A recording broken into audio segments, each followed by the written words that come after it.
Hello everybody, welcome back. It is me, your old pal Orpheus, with another adventure here on Orpheus Plays.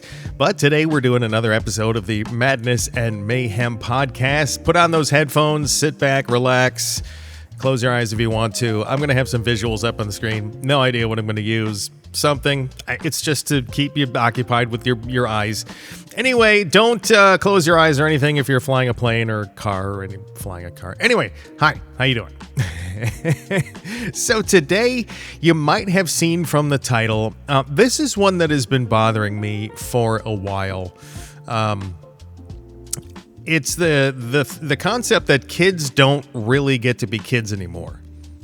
And this is something that I've been thinking about, and I wanted to do an episode on this because it just keeps getting kind of worse, and I just kind of wanted to address it. So one of the things that I've noticed when I was growing up years and years ago, when I was growing up years ago, being a child was almost just an innocent experience. We went out, let's say a summer day. We're off school. We would go out with, our bike or something like that, meet up with our friends in the neighborhood. We would take our BMX bikes over to a certain place in town that had a cool jump or something, and we'd all jump it and fall off of it and skin our knees and fall down and then we'd go over to a playground or park somewhere and throw a frisbee or whatever it was. We stayed out the entire day. We'd go over to a store, grab some chips and a Mountain Dew or something, and go back. We literally spent the entire day just out there doing things. And we didn't have cell phones at all. None of us had a cell phone. It just wasn't technology that was widely available to the public at any reasonable price, much less the size. Could you imagine? We had bag phones all the way back then.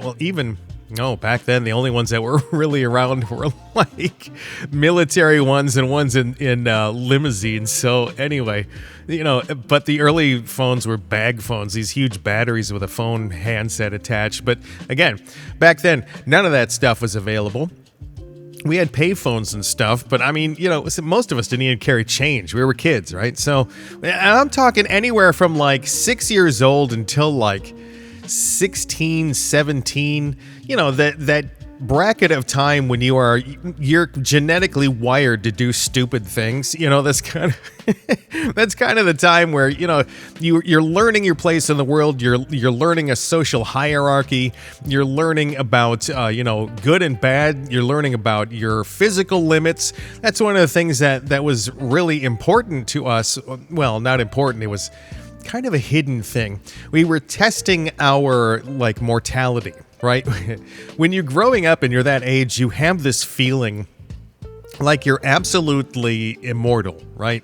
Because when you're younger, your bones are kind of strong and they're able to, grow back real easily. You can take more impacts. You feel absolutely immortal because you'll be jumping on a trampoline. And then you have this weird idea you're going to do a double backflip or something off the trampoline and you end up smashing yourself on the ground and you're like, wow, that should have hurt a lot more than it did. I remember doing all that stuff. So you test all those limits. That's how you kind of form in that bracket of your life. And we came home when it got dark. We absolutely independent. And I'm not talking about just Gen X, okay? I did an episode recently about Gen X and how we were this fiercely independent generation. We're this generation that was called latchkey, where we came home from school, we had to let ourselves into the house, make ourselves a snack, do our homework. Our parents would come home 5, 6 o'clock at night. So we had a couple hours where we were alone, but at our houses. And we had this sense of becoming fiercely independent, and that's why you don't hear a lot about Gen X people these days, because we just kind of stay to ourselves. We don't really do much. But that wasn't just our generation that had that experience as a child. It was also throughout the 80s, throughout the 90s, all the way up until about 99 or 2000. That's when I'm going to put the cutoff, because at that point, technology started to spread out. And not only that, the internet started to become a common thing for everybody. Now, it actually came out in more of a public kind of thing around 95, 96 with the World Wide Web was, blatantly out there at that point. People figured out you could dial up AOL at America Online and just minimize the AOL app and go down and just open up a browser or something. And people were figuring that out. So everyone's like, okay, well, let's just make it sort of a, universal thing. And I think that kind of had a part in ruining it, because when we were younger, back then in those generations, we were able to just be independent. We were able to be innocent. Our fun consisted of going to a playground, going on swings, being able to just do whatever we wanted to do. And we weren't dumb.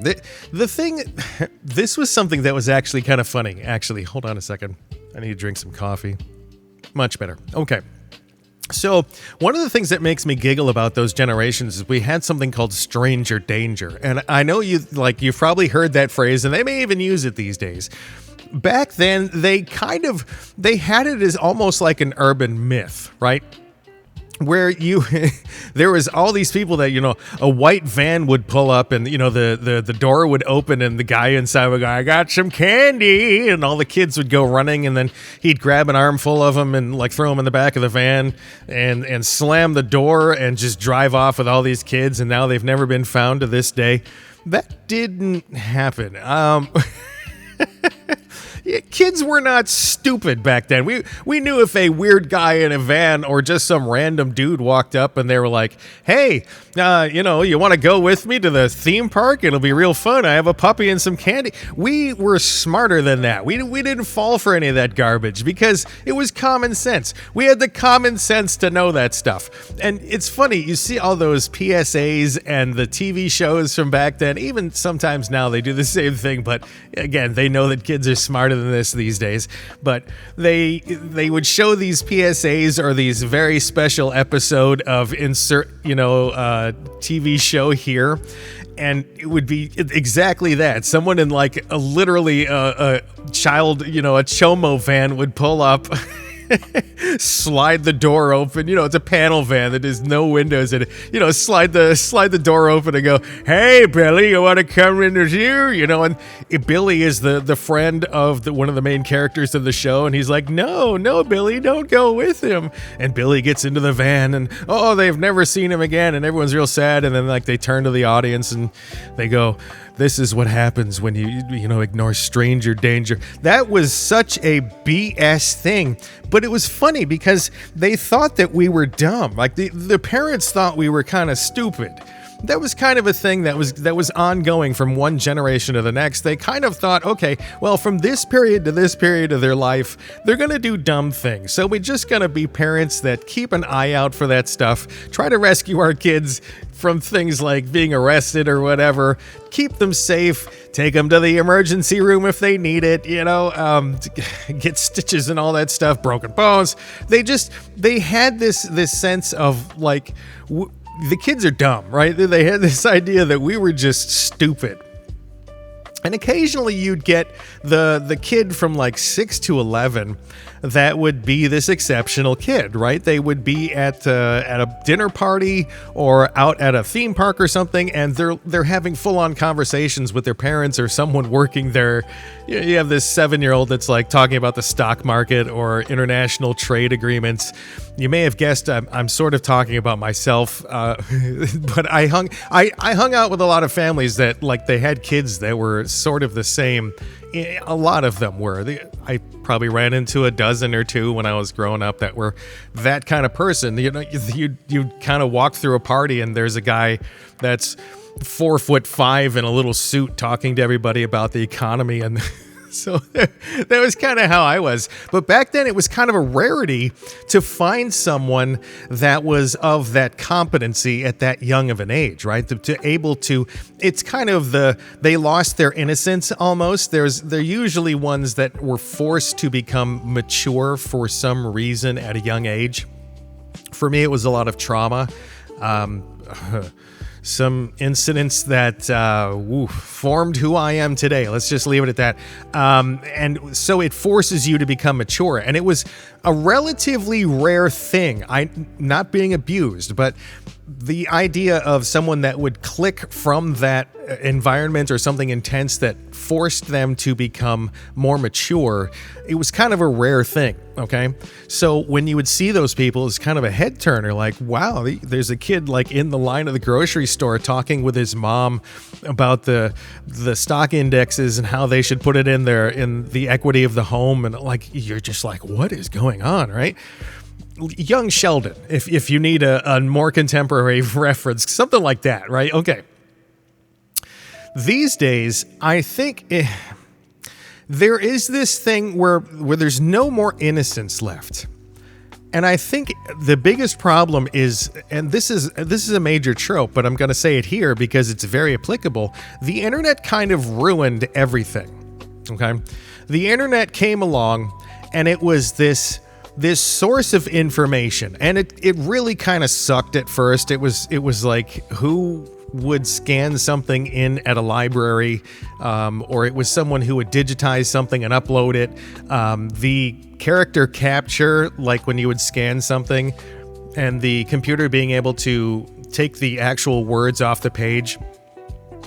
That was really kind of a expensive rarity as well, so you didn't get a lot of real actual digitization of things going on. And so what was happening is the internet, when it started, was this crap thing, and that's what I was talking about, like 95, 96, when it first came online. It was mostly just idiots making their own page on, what was it called, Angel Fire, I think was one of the places, and GeoCities was another one. There were these websites you could go to, and you could tailor your own web page, right? You could do anything you wanted to. Most people, the Comic Sans trope these days where people make fun of Comic Sans. It's a font that is always used now ironically on like memes and stuff. You know it. It's really curvy and weird looking here. Let me see if I can put it up on the screen here. There you go. That's Comic Sans. Everybody knows it. That was one of the main ones that people were using because they thought it looked cool. They'd put GIFs all over the place, like moving pictures, and they weren't like, clips from movies or memes or anything like that. We didn't have those. It was like, a pixelated Mario pounding his hammer or something like that. And that was how it really was. It was just kind of innocent at first, right? Most people just use it like, hi, my name's Bill. I like this kind of music. Hey, check out these cool GIFs that I found on another site. Oh, hey, if you want to contact me, here's my email. And it was something on like AOL or Yahoo or something like that. And it was really pure at first. It was this thing because there wasn't a lot of information. It was mostly focused on human communication. And even then it was really awkward, and computers crashed all the time, and you had to restart things all the time.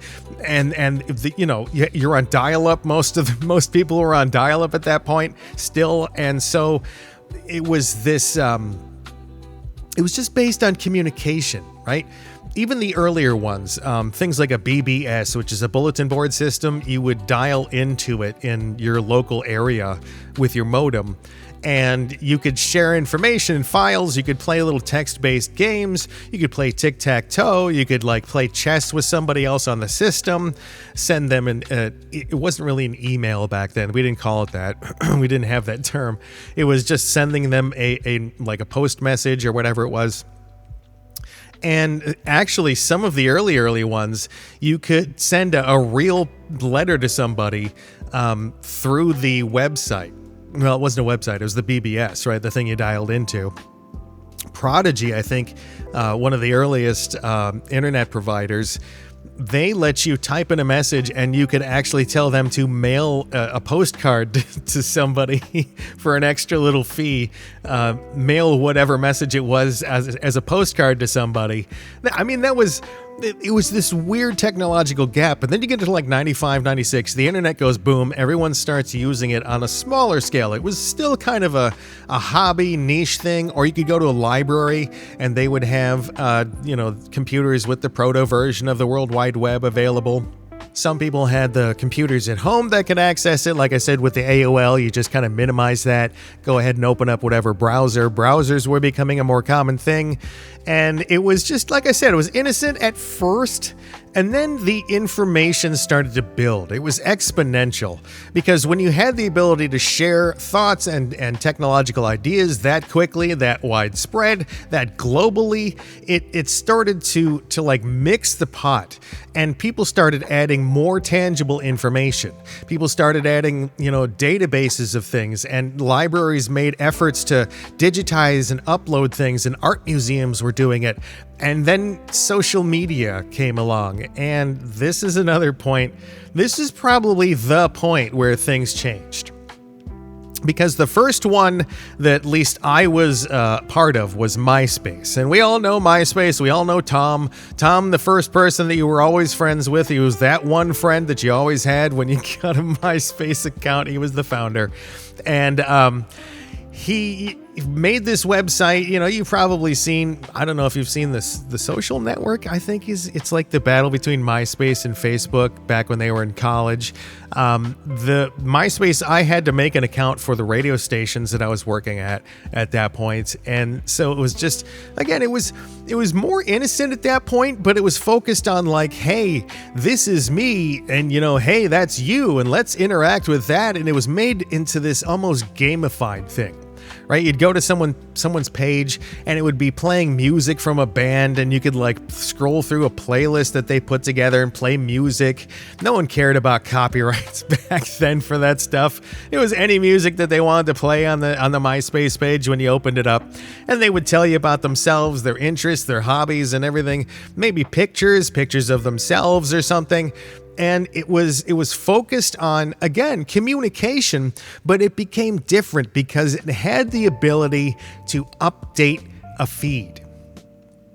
It had this ability to go through your day and update people with posts on your media site, on your MySpace site, that shared what you were doing wherever it was, and sharing the thoughts that you had, and sharing the emotions that you had, and sharing pictures of where you were, even though cameras back then, digital cameras, were still pretty laughable.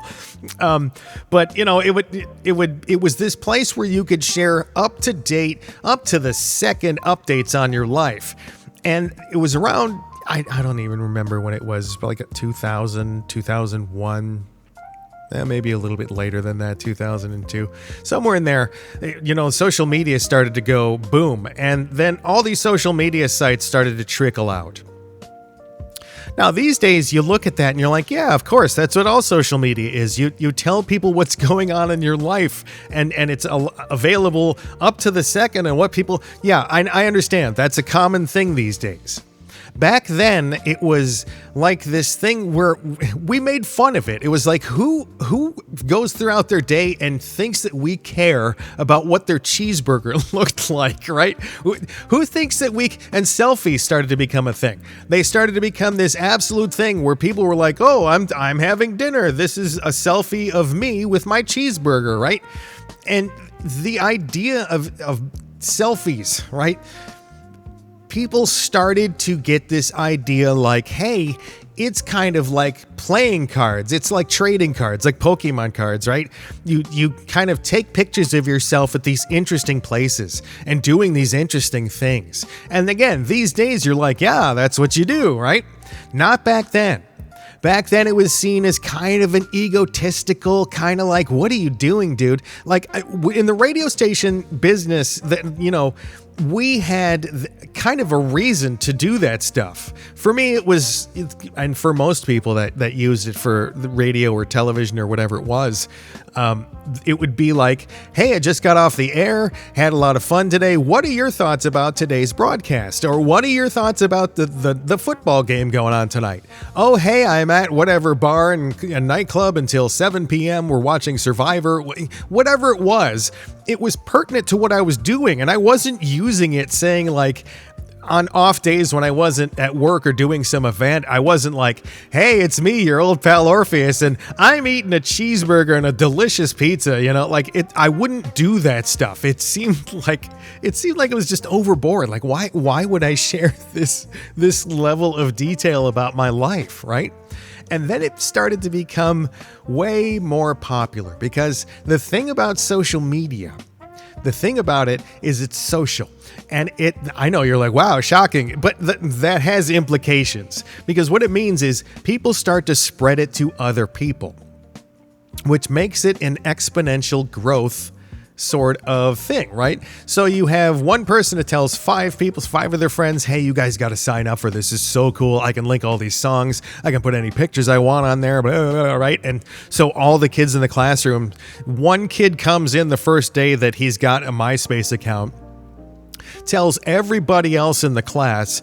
Everybody else in that class joins. They go to their other classes, and you see where it's going. By the end of like the week, everyone in the school has spawned from that one friggin' kid that came in and told them about the MySpace. Oh, look at me, right? So you have hundreds of thousands of people within the first months of this thing, and everyone started to see other people posting these selfies and posting these updates on their life all the time. It was like, oh, I'm going to the fair. I'm eating at my grandma's. Oh, we're going to the movies. And it was just, again, selfies everywhere. Oh, this is me in front of the Eiffel Tower. This is me. And because it was like now travel log time. Everyone, I want to share this, but it wasn't really what it is now. As bad as that started to get, it's not as bad as it is now, where people are just trying to one-up themselves. There are so many accidents a year, deaths and serious injuries, people getting mauled by bears and falling off buildings and stuff, and drowning and, falling off the edge of the Grand Canyon, plummeting 700 feet to their death. And why? For a selfie, so you can have a cool thing in the background of your face. Why? So it's always just this one-upmanship going on these days, where you just I gotta have myself with a cool picture somewhere.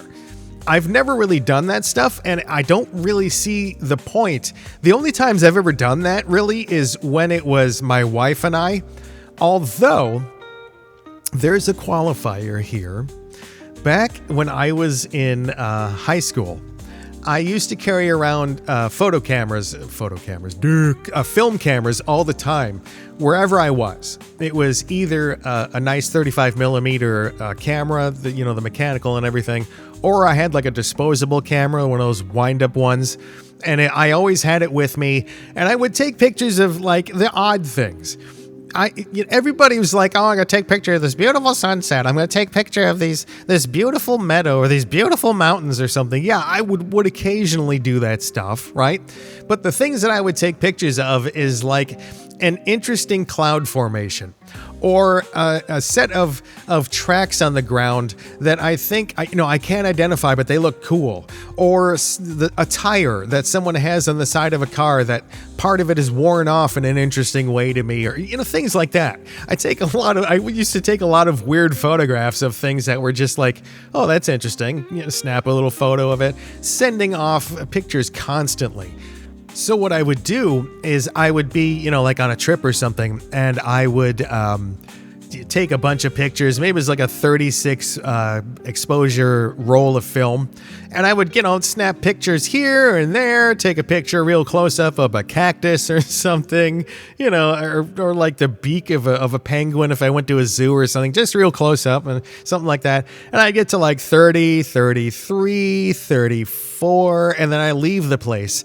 And I don't just want to like snap something just at random, right? So what I would do is I would turn the camera around and I would take a picture of myself making some stupid face. And I'm not going to show any of them here because I can't like censor any of them to any, measure that would show the concept. I don't have any of them really anymore anyway. So I lost all that stuff when I walked away from my family 20 years ago. But I would always like take an extra photo or two of myself, and I would do it in weird ways too. So if I'm driving along, I would not just put the camera in front of my face, like near the steering wheel or something, I would put it outside the car. Like I'd stick my arm out the window and take a picture of myself from outside the window, or outside, curl my hand around in front on the windshield and take a picture out from there, And yes, I've lost a couple of cameras that way over the years. But again, it was like this totally weird thing. I didn't do it for, to show off where I was. Normally I was like sitting in my car or like in my hotel room or something. So it was just me looking stupid with like the wallpaper behind me or something. It wasn't there to go, hey, this is where I am. Because most of the point was I would get that roll of film developed and I'm like, okay, that's where I was. I don't have to like go, it's me with my face in front of where I was. Why? I took the picture. I remember taking the picture. But these days, social media has become this thing where you don't just share news and information, which it's very important for, especially X. Wow. These days, X is like this open forum. Think what you will about it, but you got to agree, it allows people to share information globally and instantly, and it has a lot of value for that. But again, there's always a dark side, and the dark side is that people can interact instantly in any way they wanted to. And so, when the internet and social media started, it was very anonymous. And I mean, like, holy crap, was it anonymous. You could say whatever you want. Some of the websites and the MySpace pages were absolutely awful for bigotry and racism and hatred and like all sorts of ideologies that were scary and like that are these days are buzzwords. I don't want to say them because why? I don't do drama here, really. So that stuff started to bubble up, and it started to get worse and worse. And the kind of anonymity idea made people really bold, and that idea has carried on into now.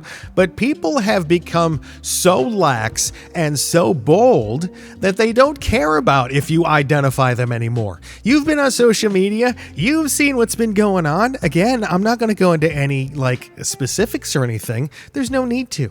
You know what's going on. You've seen it, right? There's some ridiculous arguments and insults and rhetoric and escalations and on everywhere. It's not just one side or the other or this, it's everybody. Everybody is doing this thing where it's now this battleground. It's this place where not only do people sling horrible words and thoughts and images and stuff, the images and videos that are shared on social media now are able to reach people anywhere in the world, any age group, any kind of thing like that. Now, a lot of places are trying to verify ID and age, and I think that's a good thing.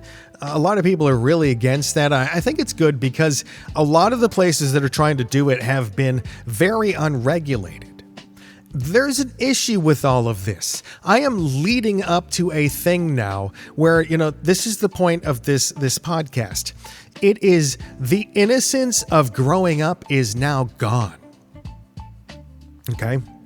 Because when I was a kid, there were no cell phones. There were certainly no smartphones. There were no places to go on X or anything like that and engage in instantaneous discourse with thousands and thousands of people at the same time. Social media wasn't built that way back then. MySpace and Facebook, eventually when it started, they weren't built that way. They weren't marketed that way. It wasn't meant to be an instantaneous, constant debate and constant flow of information that is going on. What it was designed for back then was, again, communication, interpersonal communication, but people didn't use it as a substitution for being, actual friends with somebody. Yes, there were long distance communications and connections made where you're not going to see that person, and if you do, it's rare. But most of them were like, hey, I'm doing this. You want to go out later? Sure. Okay, that kind of stuff. And the bracket of time in between where it was, one person left a message, the other one picked it up was, hours or a day or whatever it was, because we weren't all connected to the internet all the time, right? And so everybody being able to connect all the time, instantaneously, type something away on your tablet or your phone, hit send, boom, that thought is now out in the universe, or that video that you uploaded, or that picture, a series of pictures or GIFs or memes or whatever it is, you're instantly able to respond to someone else's thoughts. And I think what that has done is destroyed the innocence. It just destroyed the idea that you're growing up independent out in the world, testing your limits with your friends, learning social strata, learning which ones are the stronger ones with stronger personalities, learning which ones are the weaker ones, learning which ones that where you are in there, whether to protect the weaker ones or go along with the stronger ones. You learn these things out there in the world naturally back then. They were this thing where you went out on the day that you wanted to go out with your friends, spend 11, 12 hours out in public, just by yourselves. No parents around, no cell phones. They trusted us, at least with that. They thought we were stupid, but they trusted us. But it was this innocence that we kind of kept. We didn't get exposed to all this stuff. And this is why, like in older movies, when they find, it's a bunch of boys or something, and they find a nudie magazine, like a Playboy or something, and everyone's like, ooh, Billy got a Playboy. Everyone, let's go over to his treehouse after school, and we're going to all look at this Playboy magazine because there's boobies in it, right? And everyone would be like, ooh, right? And they'd go over after school, and everyone would look at it and be like, wow, that's really amazing. Oh, geez, like, oh, hide it from the parents, hide it from the parents. They had hiding places that were, specifically crafted. We all did. We had places in the house where we could hide our adult material that we would like find somewhere or steal or whatever it was. It was still innocent, even though it was that, because it was like this taboo thing, and it was very scarce, right? It was just like these little nuggets of like dirtiness and like adult, like maturity that you would get access to. And it was that trickle out that would like help you develop a more healthy interaction with the world and things like that. It didn't make you turn into a gooning addict that spent, 9 hours a day beating yourself, abusing yourself, just beating the hell out of yourself while gooning out to My Little Pony or whatever it is. That stuff did not exist back then. It was not a thing. The people that engaged in any of that material and any of that fervor were considered like absolute perverts. They were considered absolute weirdo fetishists on all, like the weird one extreme side of things. It wasn't a common thing, right? We experienced chunks of maturity spread out.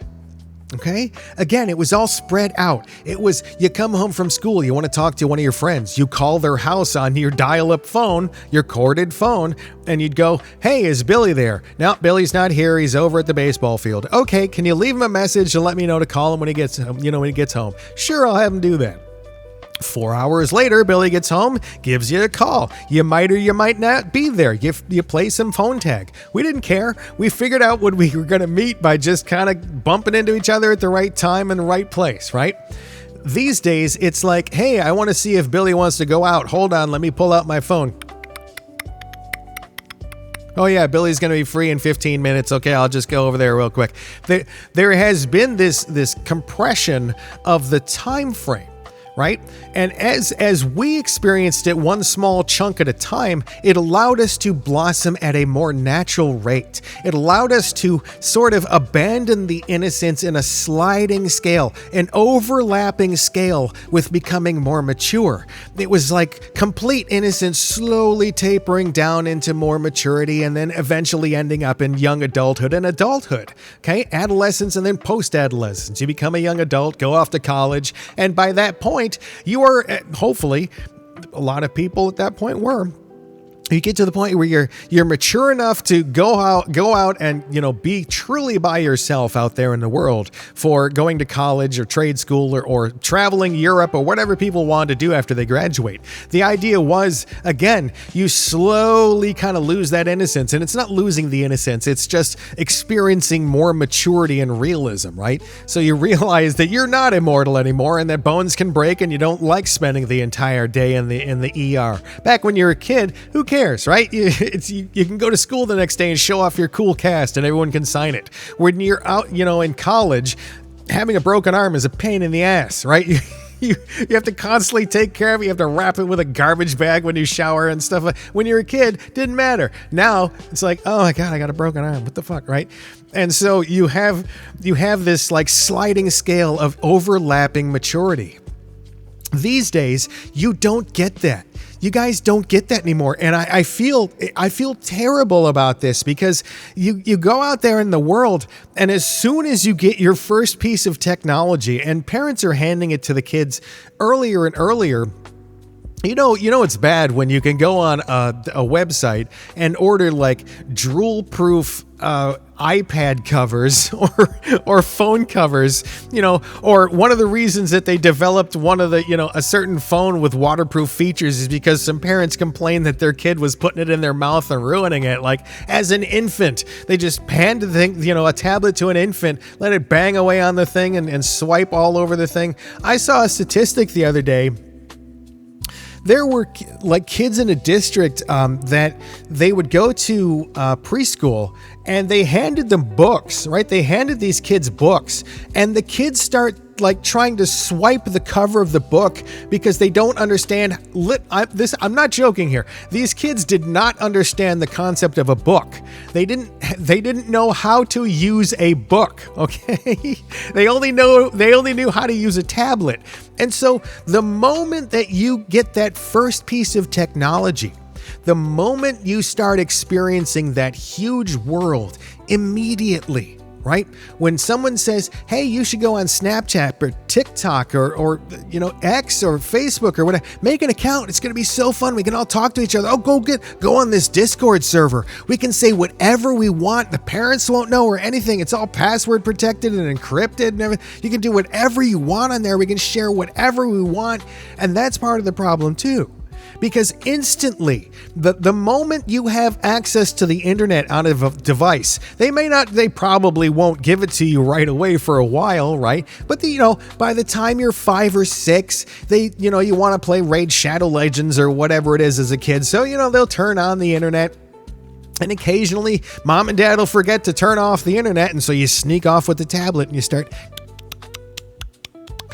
like texting your friends on X or on TikTok or whatever. You're making little videos and uploading them and stuff. And then you start getting exposed to all the other stuff in the world. Because it starts with that connection with your friends. Everyone, when they're a kid, they start going to school and they get a device, right? Oh, my mom got me my first phone that's mine. And they're like 7 years old, right? And immediately it starts as like, oh, I'm going to text my friends. We're going to talk about dumb stuff. I'm going to take some selfies in the classroom or, whatever it is.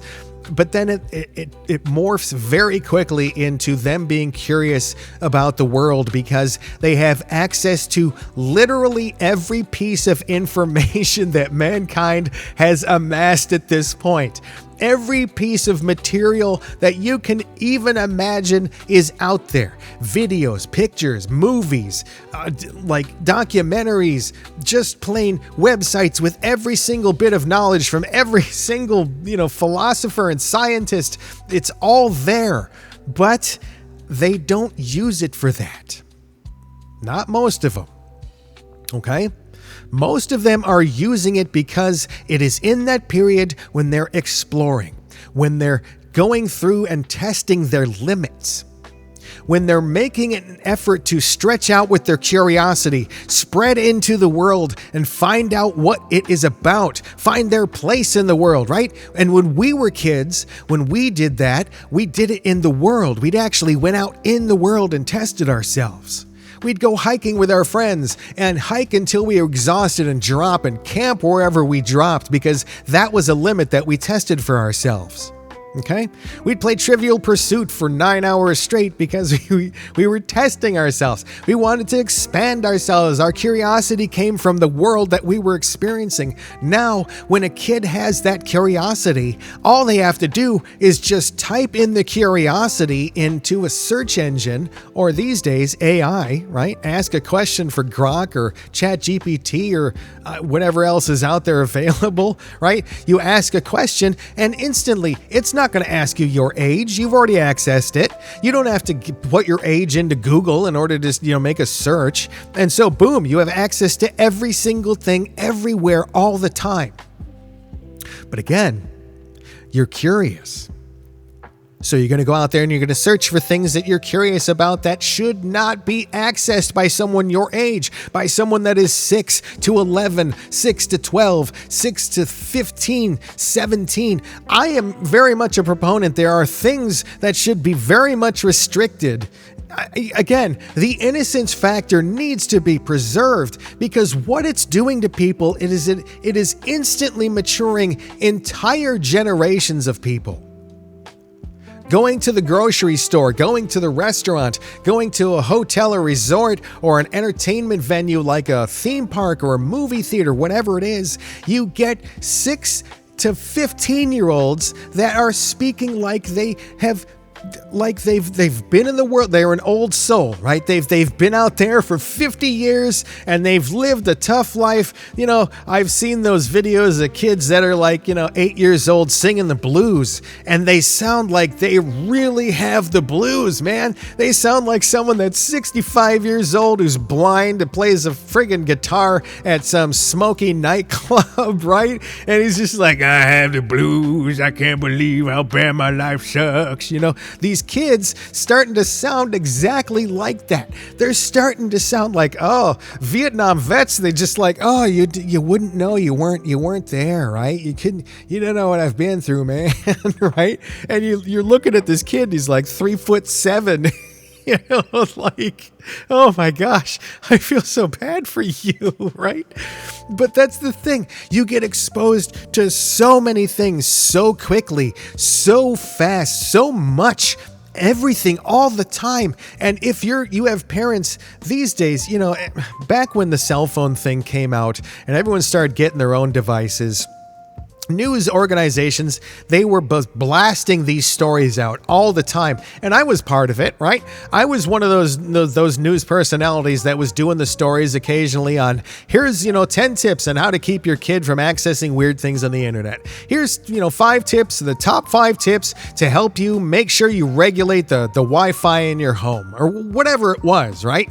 Because we wanted to educate those parents. And at that point, because it was so novel, right? It was such a new thing that parents actually paid attention to it. And so there was all these products that came out that were, things that you installed on the computers or on the tablets if, people really didn't have smartphones and things like that, the earlier ones.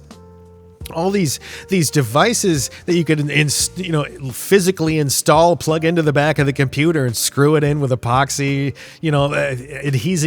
adhering it as well, and putting in a special disc that you couldn't take out that had a lock on it, but also had a disc in there that would monitor all the keystrokes or something. There was all these crazy products coming out and entire tutorials on how to keep your kids safe online, and people actually listened. You see those stories occasionally on local news stations or national news stations or on social media. Hey parents, here's 20 tips on how to keep your kids safe on the internet, right? We've all seen those. But these days, no one pays attention to it. The parents don't pay attention to that anymore. You know why? Because they've also got the TikTok account. They've also got the X account. They've also got an account on Call of Duty, and they've got, a session with their buddies later on because they've been playing with those buddies for the last 20 years, right? They're all in their 40s and 50s, and they're still playing video games. And so, and I'm one of those people, I don't disparage on them. But what I'm saying though, is the parents aren't paying attention as they did before in the generations before these parents. They're not paying attention the same way because they're doing it too. So shutting off the internet on someone, on the kid's access point or something, yeah, some parents still do that. But now they're the ones that the news stations are interviewing for being the rarity. The news stations aren't news stations aren't writing those stories and, consulting experts and all that stuff anymore. What they're doing is they're going and finding those rare people in the world who can teach other parents, or at least, try to give tips to other parents on how to do what they do. This weird outlier thing where they say, hey, give them their own Wi-Fi router that you can, turn off at certain parts of the night so they can't access things. Small things like that. But parents don't do that these days because there's just so much going on. There's such a flood of information, of news all the time. Now you don't have to wait until the 7 o'clock news or the 11 o'clock news in order to see what's going on in the world. You don't have to wake up the next morning and buy a newspaper to find out what happened yesterday, right? That's not a thing anymore. Now you open your phone, you go to X or whatever it is, you type something in, and boom, you see the entire globe's news up to that absolute moment, that absolute second. People are always on the scene somewhere, especially these days. There's always people with a phone and an X account or a Facebook or TikTok, whatever it is. They've got this account and they're taking videos of where they are and they're reporting on things. And it's not just, professional journalists. It's everyone doing these things, right? Always flood of information all the time. And it's taking away the ability for people to process things slower, to get there and to think things through. That's why it was great on social media before, because it was like, hey, you made a comment about my dog or something that I liked, and so tomorrow when I wake up and connect to the internet, I'll respond to it, right? It wasn't like, hey, I left you a message about your dog and you didn't respond to me within 5 minutes. Oh my God, I'm going to call 911. What's going on? Are you okay? Everything all right? Dude. Like it wasn't a thing. These days it is. There has to be this constant plug into all the information. And what it does, it has stripped that innocence away from entire generations, like I said. It has taken away the ability for people to just grow up naturally, to develop naturally. People are getting exposed to things at younger and younger ages.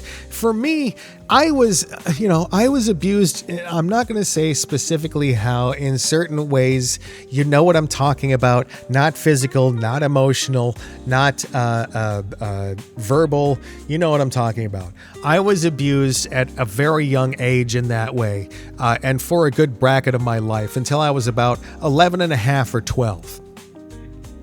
And there was a reason behind that. Because when you're younger and you're not exposed to all that stuff, right?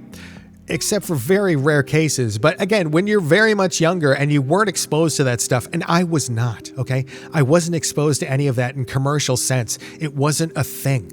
So when it was done to me, it wasn't something that seemed out of place, that seemed abnormal necessarily. It was always, that guise of like, oh, I'm your friend, right? You know what I'm talking about. If this is something that you've gone through, you absolutely know what I'm talking about, right? There's this kind of like smoothness to it. Like it's no big deal, right? People do this. People do this when they like each other, right? It's no big deal, right?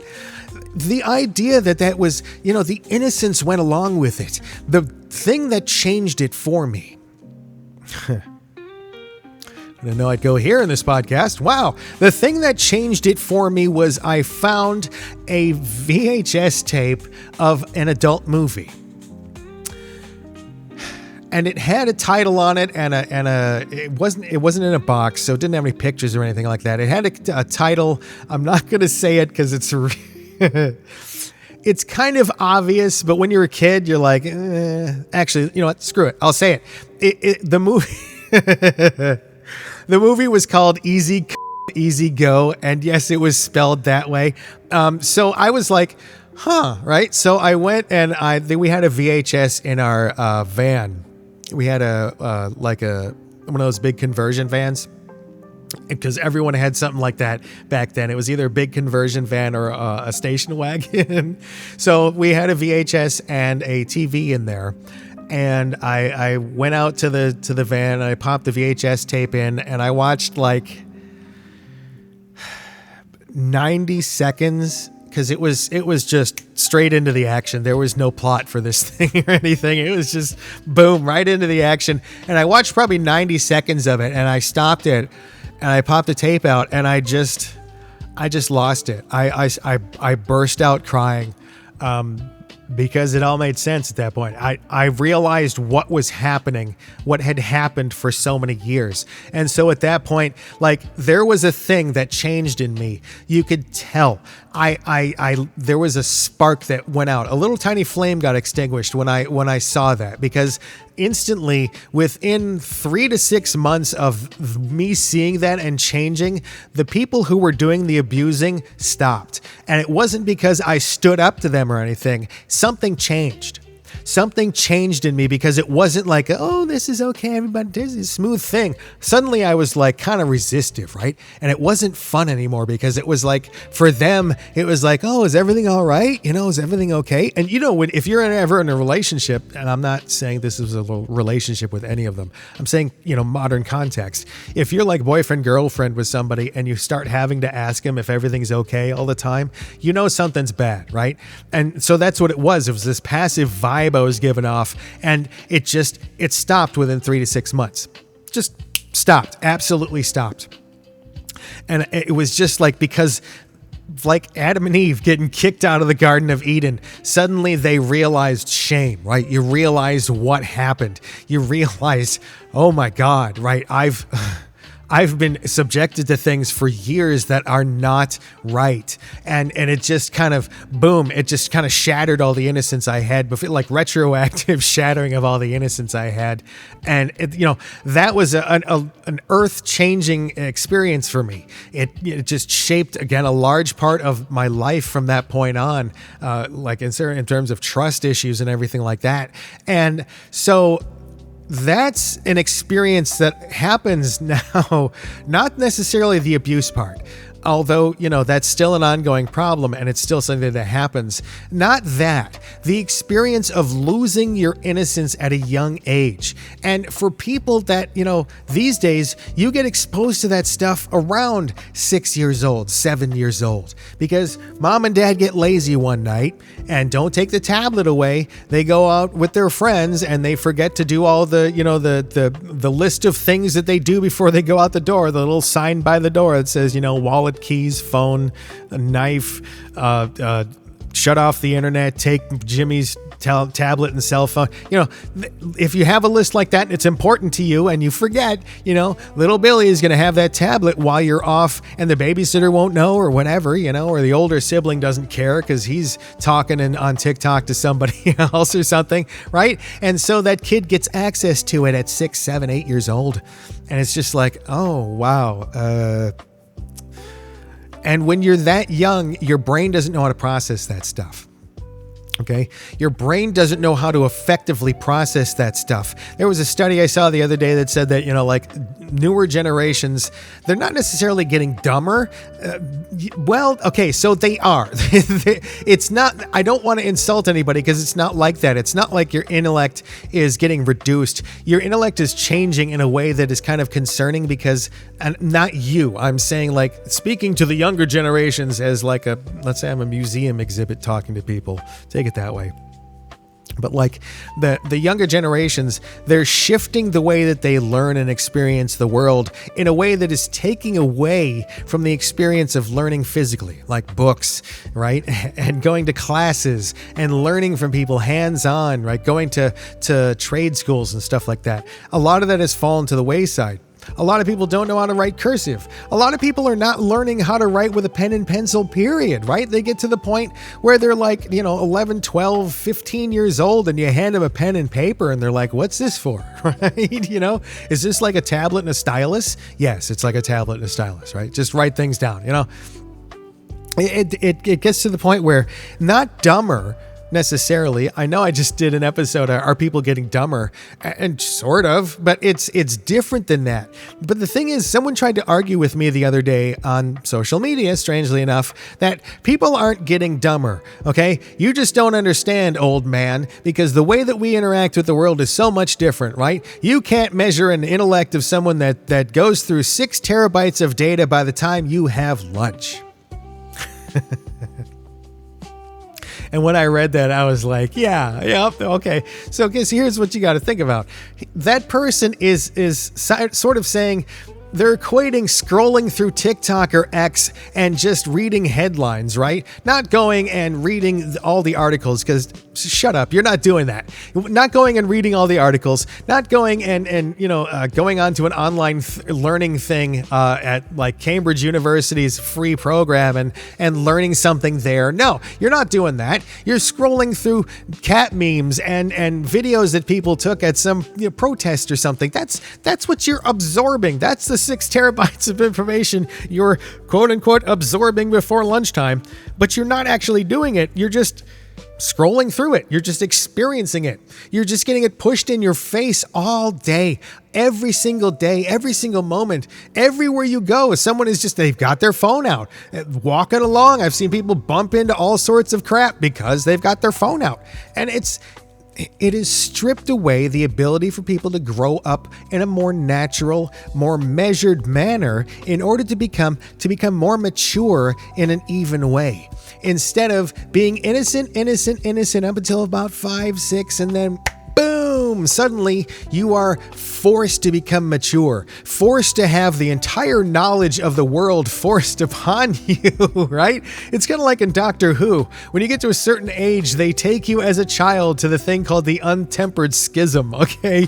It's the time vortex. It's all of time and space, everything all at once. And they take you as a kid, like 11, 10 years old. They stand you in front of this thing and they make you experience it, right? And the outcomes are you accept it, you kind of, you're like, whatever, you just kind of, you work with it, right? You either accept it and go, wow, that's really intense. You accept it fully and become like, wow, I'm a real powerful person, or you go crazy, right? Some of it kills, but you go nuts. And so that's kind of what happens these days. You get these kids exposed to the entire world, all of global history, all of the possibilities for the future, AI systems that can answer any of the deepest questions they have, right? And friends all over the world, and then also detractors all over the world. People that will put hate on them just because they're feeling like an asshole that day, right? Just because they want to reach out and digitally slap someone across the face when they're having a nice day. They get to experience all of that stuff all at once. Suddenly, boom, right? You have the world thrust into your face. And that has taken away the ability for you to be a kid. It has taken away the ability for people to just live their lives as kids and just experience the world, right? Learn from mom and dad, hey dad, what happens when you take your foot off the gas pedal and we're going down the road? And you watch, and dad takes his foot off the gas pedal and he says, watch that, watch the speedometer, and you start to slow down. And he says, that's because the gas pedal actually controls how much gas, and it's a learning moment, right? Instead, when you're driving in the car with mom and dad now, and you have that thought pop into your head, what happens when you take your foot off the gas pedal? You don't ask mom and dad anymore. You pull out your phone. Let's be honest, you don't pull out your phone. You've already got your phone out, and you type in what happens when you take your foot off the gas pedal, and instantly you've got a Google AI search result that tells you exactly what you need to know. So there's no more needed information, like interaction with your parents or even teachers most of the time. You don't have to do it anymore because you can just digitize it and shove it in your brain through your eyes, right? And that's the problem. There's no more innocence. There's no more sense of growing up slowly, naturally, experiencing the world in a trickle, kind of one drop at a time, until you realize what the world is, what the limits are that you have in that world, and where you fit in it. Now, it's so much stuff all the time, and it's almost like the sorting hat, right? You put on the sorting hat when you get your phone, and you decide, the world decides whether you're going to go crazy, whether you're going to be good, whether you're going to be bad, whether you're going to go out and you're going to go to a mall with the high-powered, you know what I'm saying? Like the internet is going to determine these days what kind of a person you turn out as, and that's sad to me. It's something that kind of makes me feel like you guys have a real challenge coming up for the rest of your lives, because you're going to have to learn things so quickly, and Because every new challenge from the point that you get connected to the world that way is something that's going to be a mini crisis because you didn't experience it slowly over time. Okay? Anyway, that's my little thing for today. Hope you enjoyed it. We're right at 1 hour just about now. Yeah, somewhere around that. Hey, that was a good one. A good long hour for you to sit back and relax and hear the soothing sounds of your old pal Orpheus. Anyway, we'll see you here in the next one. Be good, do good, and treat yourself well, especially these days because you deserve it. And that means sometimes just set down your tablet or your phone, wander into another place in your house that has some books, pick up a book, smell it, get into it, read it, step away from the world once in a while and just relax. Anyway, see you in the next one. Bye.